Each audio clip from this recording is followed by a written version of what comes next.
ഇന്ത്യയിലെ 80% റോഡുകളും ഒരുവിധം പൊട്ടിപ്പൊളിഞ്ഞ് കിടക്കുന്ന റോഡുകളാണ്.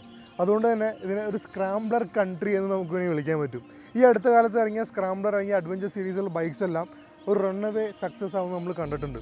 അതുകൊണ്ട് തന്നെയാണ് നമുക്ക് ജൂണിൽ സ്പീഡ് 400 തന്നതിന് ശേഷം ട്രയംഫ് ഇപ്പോൾ ഒക്ടോബർ ആയപ്പോൾ ഫൈനലി സ്ക്രാംബ്ലർ 400X നമുക്ക് തന്നിരിക്കുകയാണ്. Today's video is all about scrambler 400X. Let's get right into it.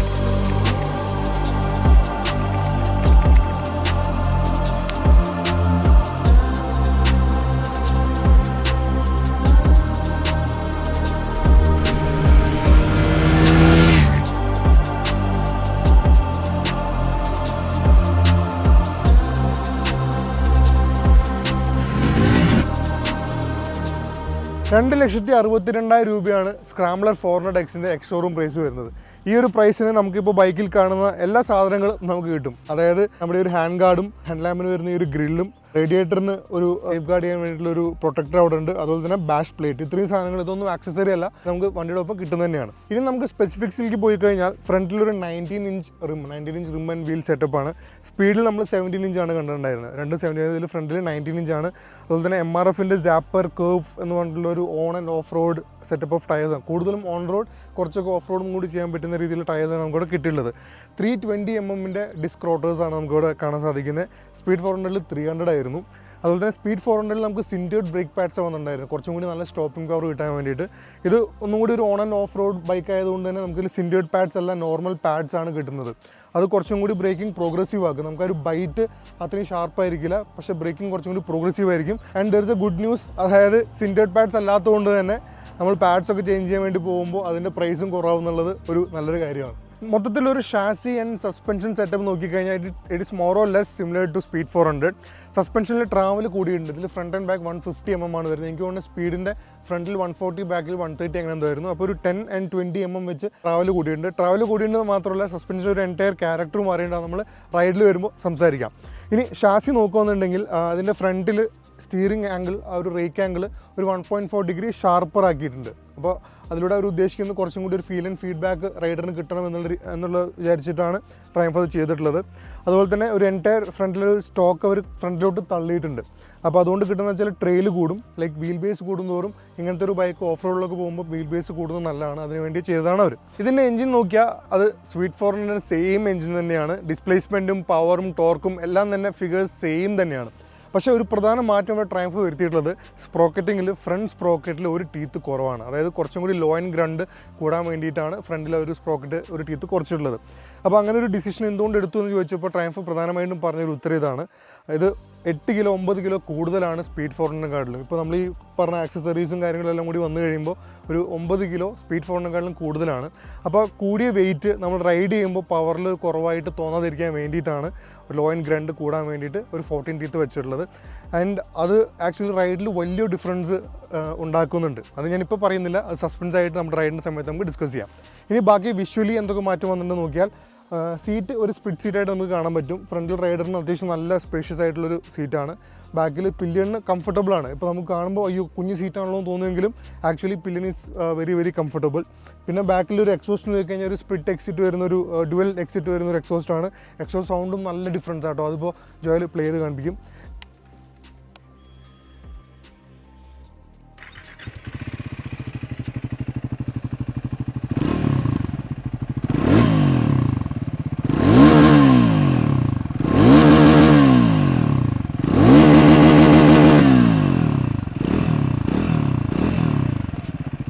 And then visually പിന്നെ മാറ്റമുള്ളത് ഈ ഒരു കാക്കി ഗ്രീൻ കളറാണ്. ഇതൊരു സ്ക്രാംബ്ലർ സ്പെസിഫിക് കളറാണ്. നിങ്ങൾക്ക് ഇത് സ്പീഡ് 400 ഈ കളർ നിങ്ങൾക്ക് കിട്ടില്ല. സ്ക്രാംബ്ലറിന് മാത്രം എക്സ്ക്ലൂസീവായിട്ട് ട്രയംഫ് കൊടുക്കുന്നതാണ്. 400 മാത്രമല്ല 1200ൻ്റെ കേസിലും അങ്ങനെ തന്നെയാണ്. പിന്നെ ഈ ഒരു side panels left and right നോക്കിക്കഴിഞ്ഞാൽ അത് ഇതിൽ തന്നെ മാറ്റമുണ്ട്. ലെഫ്റ്റിലെ പാനലല്ല റൈറ്റിൽ, രണ്ടും ഡിഫറെൻ്റ് ആണ്. ആൻഡ് അത് കമ്പയർ ടു സ്പീഡ് 400 അതും ഒരു മാറ്റം തന്നെയാണ്. ഇതിൻ്റെ ഒരു റൈഡിങ് ഒരു പോസ്ചർ അല്ലെങ്കിൽ റൈഡിങ് പൊസിഷൻ നോക്കുകയാണെന്നുണ്ടെങ്കിൽ സീറ്റായിട്ട് 835mm വരുന്നുണ്ട്. അത്യാവശ്യം നല്ലൊരു സീറ്റായിട്ടാണത്. പക്ഷേ എൻ്റെ ഹൈറ്റിൽ ഉള്ള ആൾക്കാർക്കെല്ലാം 2 കാലും ഫ്ലാറ്റ് ഫുട്ട് ചെയ്യാൻ പറ്റും. എൻ്റെ ഹൈറ്റും എൻ്റെ വെയിറ്റും വേണ്ടി വരും കേട്ടോ. കാരണം ഞാൻ ഓൾമോസ്റ്റ് 100 കിലോയുടെ അടുത്തുണ്ട്. ഹൈറ്റ് 5 അടി 10 ഇഞ്ചാണ്. ഞാൻ വണ്ടി കയറി ഇരിക്കുമ്പോൾ നിങ്ങൾക്ക് കാണാൻ പറ്റും ബാക്കിൽ സസ്പെൻഷൻ കുറച്ചൊന്ന് താഴുന്നുണ്ട്. അതുകൊണ്ട് 2 കാലും നല്ല അടിപൊളിയായിട്ട് ഫ്ലാറ്റ് ഫുട്ട് ചെയ്യാൻ പറ്റും. ഹൈറ്റ് നമുക്കൊരു പ്രശ്നമായിട്ട് തോന്നുകയില്ല. ആൻഡ് ബാക്കി ഒരു റൈഡിങ് പോസ്ചർ നോക്കുന്നുണ്ടെങ്കിൽ നല്ല കംഫർട്ടബിൾ ആയിട്ടുള്ള സീറ്റിംഗ് പൊസിഷനാണ്. ഇപ്പോൾ ഏറ്റവും കംഫർട്ടബിൾ ഇങ്ങനെയാണെങ്കിൽ ഇത് അവിടെ തന്നെയാണ്. ഇത് ആക്ച്വലി കംഫർട്ടബിൾ ആണ്. സ്പീഡ് 400 കുറച്ചും കൂടി മുന്നോട്ടായിരുന്നു ആൻഡ് ഹാൻഡിൽ ബാർ കുറച്ചും കൂടി നാരോവർ ആയിരുന്നു. നല്ല വൈഡ് ഹാൻഡിൽ ബാറാണ്.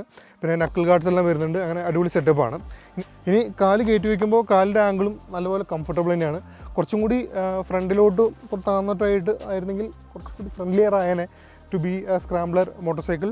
പക്ഷേ ഇത് കംപ്ലൈൻ്റ് ഒന്നും പറയാനില്ല, സംഭവം അടിപൊളിയായിരുന്നു. ഇതിൻ്റെ റൈഡർ POVയിൽ നമുക്ക് മീറ്റർ കൺസോൾ നോക്കുമ്പോൾ കാണാൻ പറ്റും it is same as speed 400. Speed 400 നിന്ന് ക്യാരി ഓവർ ചെയ്തിട്ടുള്ള ആ സെയിം മീറ്റർ കൺസോൾ തന്നെയാണ്.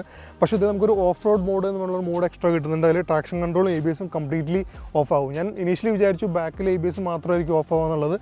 പക്ഷേ ഇങ്ങോട്ട് വരുന്ന ട്രെയിനിൽ കുറച്ചൊന്ന് പയറ്റി നോക്കിയപ്പോൾ മനസ്സിലായി ഫ്രണ്ടിൽ ABS-ഉം ഓഫാണ്. ഓൾമോസ്റ്റ് ഒരു ക്ലോസ് കോളും കിട്ടി, മറിഞ്ഞ് താഴെ പോയേനെ. പക്ഷേ that's how you find out things right. അപ്പോൾ ഓഫ് റോഡ് മോഡും ഉണ്ട്. ഇനി സ്പീഡ് 400 ആയിട്ട് നോക്കുമ്പോൾ മറ്റൊരു വ്യത്യാസം വന്നിട്ടുള്ളത് ഇതിൻ്റെ ബാക്കിലെ ഗ്രാബ് റെയിലാണ്. ഒരു സ്പ്ലിറ്റ് സെറ്റപ്പിലാണ് വന്നിട്ടുള്ളത്. നമുക്ക് കുറച്ച് ലഗേജ് അങ്ങനെയൊക്കെ ക്യാരി ചെയ്യണമെന്നുണ്ടെങ്കിൽ നല്ലപോലെ ടൈ ഡൗൺ ചെയ്യാൻ പറ്റുന്ന രീതിയിലുള്ള ഗ്രാബ് റെയിലാണ്. സോ ഇനീഷ്യൽ ഇംപ്രഷൻസ് എല്ലാം അടിപൊളിയാണ്. നമ്മൾ ഡിസ്കസ് ചെയ്ത കാര്യങ്ങളെല്ലാം വെച്ച് നോക്കുമ്പോൾ ഒരു പെർഫെക്റ്റ് ക്രൂസർ ബൈക്ക്, ഒരു പെർഫെക്റ്റ് സ്ക്രാംബ്ലർ ബൈക്ക്, ഒരു പെർഫെക്റ്റ് സിറ്റി ബൈക്ക് എന്നുള്ള രീതിയിലെല്ലാം വർക്കൗട്ട് ആവേണ്ട ഒരു സാധനമാണ് സ്ക്രാംബ്ലർ 400X. അതങ്ങനെ ആയിരിക്കുമോ എന്നുള്ളത് നമുക്ക് റൈഡിൽ ചെക്ക് ചെയ്യാം. Let's go for the ride.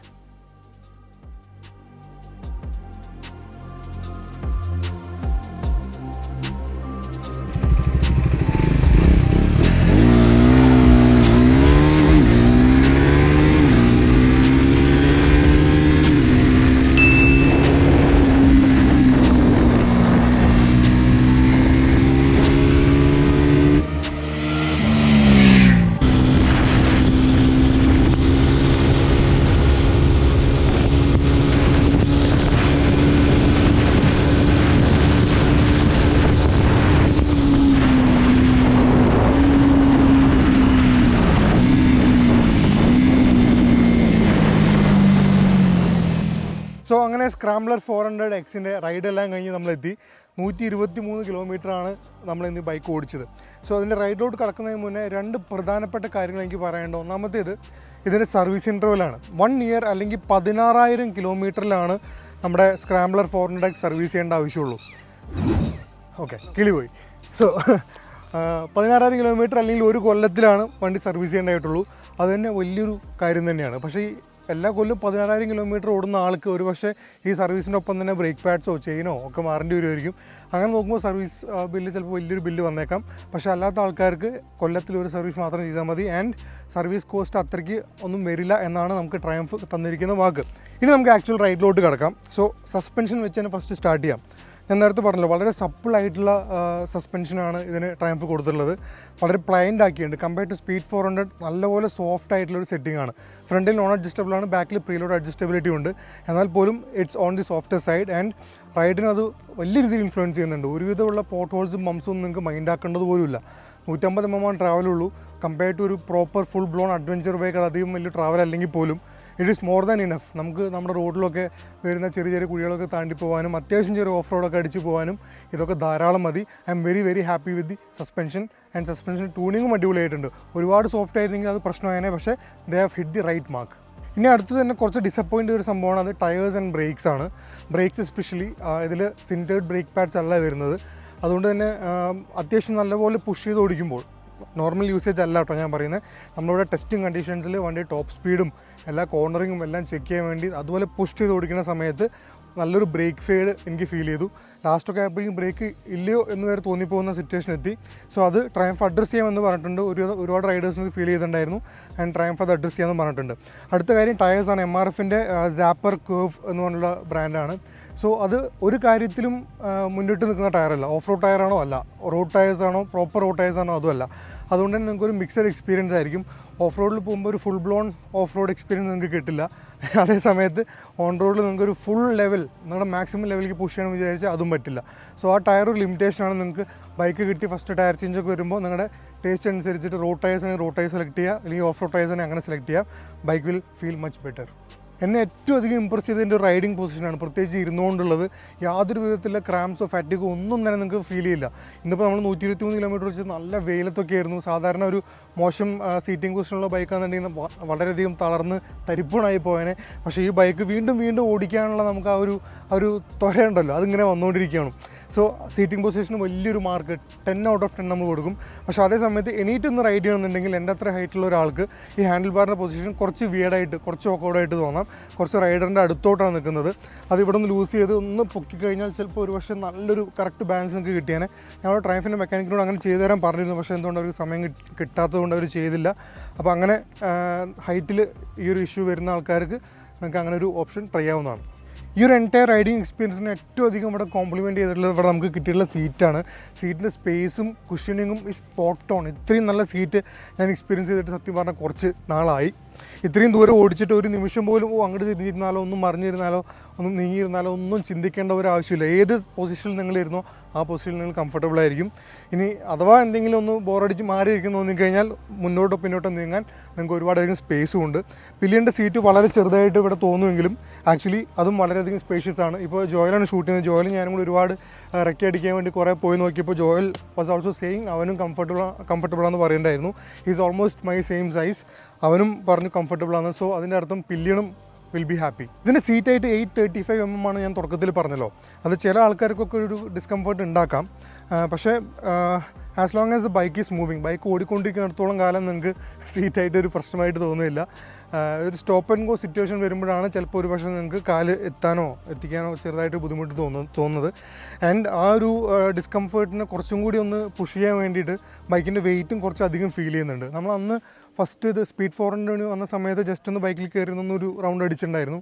ആ സമയത്ത് എന്തോ ബൈക്ക് വളരെ ലൈറ്റായിട്ട് എനിക്ക് തോന്നി. പക്ഷേ ഇന്ന് റൈഡ് ചെയ്ത സമയത്ത് ബൈക്കിൻ്റെ വെയിറ്റ് സ്ലോ സ്പീഡിലും നമ്മൾ ചെറിയ യൂ ടേണൊക്കെ എടുക്കുന്ന സമയത്തും വെയിറ്റ് അത്യാവശ്യമൊക്കെ ചെറുതായിട്ട് ഫീൽ ചെയ്യുന്നുണ്ടായിരുന്നു. പക്ഷേ വേറൊരു ഗുണം എന്താ വെച്ചാൽ നമ്മളതുമായിട്ട് പെട്ടെന്ന് യൂസ് ടു ആവും. അതായത് നമുക്ക് വളരെ ഫോർഗീവിങ് ആയിട്ടുള്ള ബൈക്കാണ്. നമ്മളൊരു യൂ ടേണൊക്കെ എടുക്കുന്ന സമയത്ത് പെട്ടെന്ന് തന്നെ നമ്മുടെ ഇൻപുട്സിനോട് അഡ്ജസ്റ്റ് ചെയ്ത് നമുക്ക് വേണ്ടി ഫോർഗീവ് ചെയ്ത് നമ്മുടെ ഒപ്പം തന്നെ വരുന്ന ഒരു ബൈക്കാണ് നമ്മൾ 400X.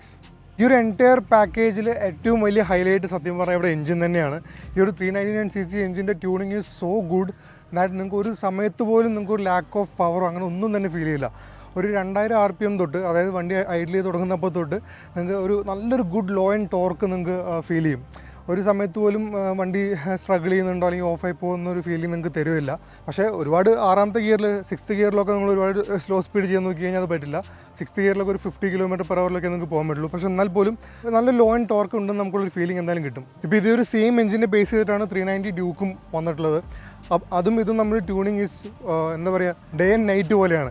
ഇപ്പോൾ 390 ഒരുപാട് നേരം കുറേ ഡിലേ വെച്ചിട്ട് പിന്നെ ഒറ്റയടിക്ക് നമുക്ക് എക്സ്പ്ലോസീവ് പെർഫോമൻസ് തരുമെന്നുണ്ടെങ്കിൽ ഇതൊരു 4000 RPM തൊട്ട് തന്നെ പവർ ബിൽഡ് ചെയ്ത് സ്ലോലി ഇതിൻ്റെ റെവല്യൂമീറ്ററായ ഒരു 10,000 RPM ഒക്കെ എത്തുമ്പോഴേക്കും പവർ ഫെയ്ഡായി പോകുന്നത് നമുക്ക് അറിയാൻ പറ്റും. അതായത് ഒരു 8,500 RPM വരെയാണ് ആക്ച്വലി പവർ ഉള്ളൂ. അത് കഴിഞ്ഞ് കഴിഞ്ഞിട്ടുള്ള റവ് ബാൻഡ് ശരിക്കും പവർലെസ് ആണ്. ഇപ്പോൾ നമ്മുടെ പഴയൊരു വീഡിയോ, അതായത് സ്പീഡ് 400 വീഡിയോ കണ്ട ആൾക്കാർ ഇപ്പോൾ ചോദിക്കും ഇവനല്ലേ ഈ എഞ്ചിനെ ആ വീഡിയോയിൽ കുറ്റം പറഞ്ഞത്. ശരിയാണ്, ഞാൻ ആ വീഡിയോയിൽ ഈ എഞ്ചിനെ കുറ്റം പറഞ്ഞിട്ടുണ്ട്.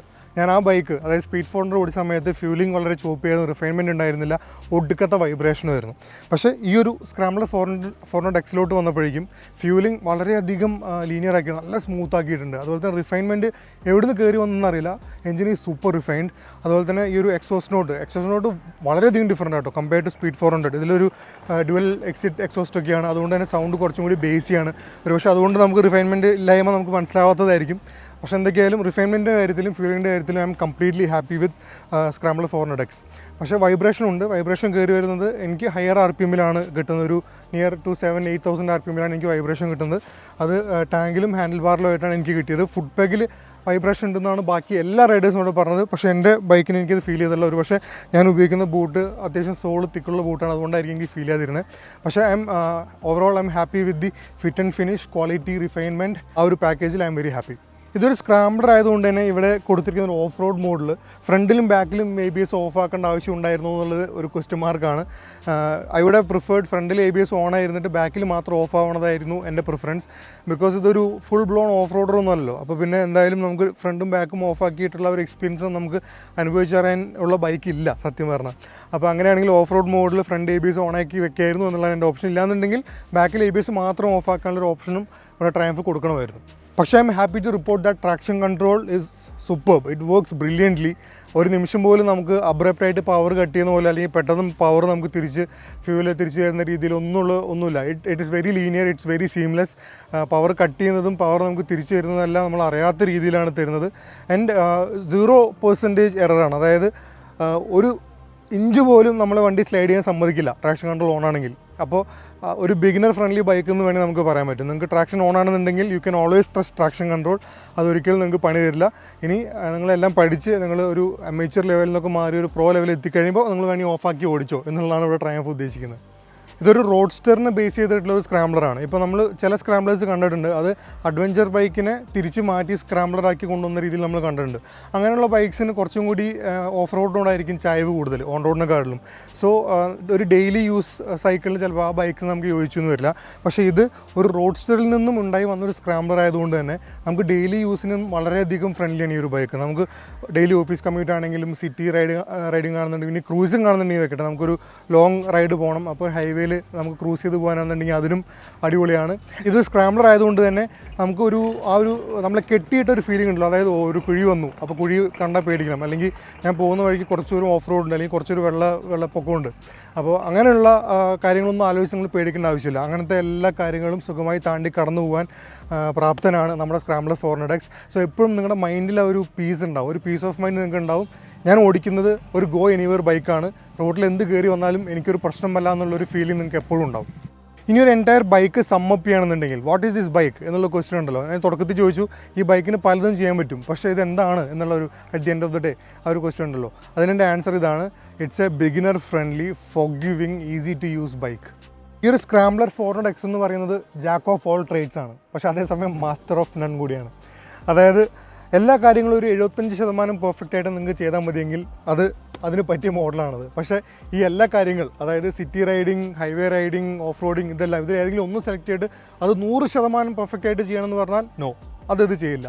പക്ഷേ it's an all-rounder, it's a bang for the buck. 2,62,200 നിങ്ങളുടെ അടുത്ത് മുടക്കാനുണ്ടെന്നുണ്ടെങ്കിൽ നിങ്ങൾ വേറെ ഒരു ബൈക്കും ആലോചിക്കേണ്ട. ഞാനീ പറഞ്ഞതാണ് നിങ്ങളുടെ യൂസ് കേസെങ്കിൽ, ഒരു ഓൾറൗണ്ടർ ബൈക്കാണ് നിങ്ങൾക്ക് വേണ്ടെങ്കിൽ, വൺ ബൈക്ക് ഗാരേജാണ് നിങ്ങൾക്ക് വേണ്ടെന്നുണ്ടെങ്കിൽ, don't think anything else, this is the bike for U.